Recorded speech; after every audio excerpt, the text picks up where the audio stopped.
কুরবানি সম্পর্কে ভুল ধারণা ও সঠিক নিয়ম। প্রথমে 10টি ভুল ধারণা দেওয়া হল। 1. কুরবানি শুধু হজে যাওয়া লোকদের জন্য। 2. এক গরু এক ব্যক্তির পক্ষেই কুরবানি হতে পারে। 3. শুধু পুরুষদের পক্ষ থেকে কুরবানি করলেই হয়। 4. কুরবানি শুধু বাবা করবেন, পরিবারের অন্যরা করতে পারবে না।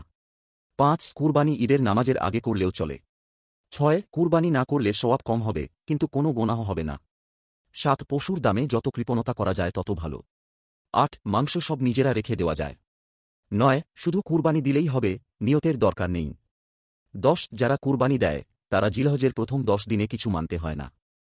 এখন কোরবানি সম্পর্কে সঠিক 10টি নিয়ম। 1. হজে যাওয়া লোকদের জন্য হাদি রয়েছে, আর সব সামর্থ্যবান মুসলিমের ওপর কুরবানি ওয়াজিব, যারা নিসাব পরিমাণ সম্পদের মালিক।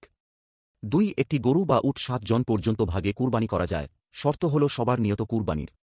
3. নারীর ওপরও কুরবানি ওয়াজিব, যদি তিনি নিসাব পরিমাণ সম্পদের মালিক হন। 4. প্রত্যেক সামর্থ্যবান প্রাপ্তবয়স্ক মুসলিমকে নিজ নিজ কুরবানি করতে হবে, আলাদা করে।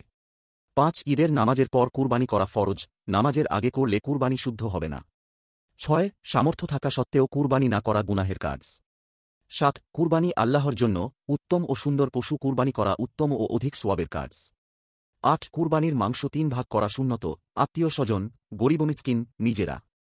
9. নিয়ত করা ফরজ, কুরবানি আল্লাহর সন্তুষ্টির জন্য করা হচ্ছে তা মনে মনে স্থির করতে হয়।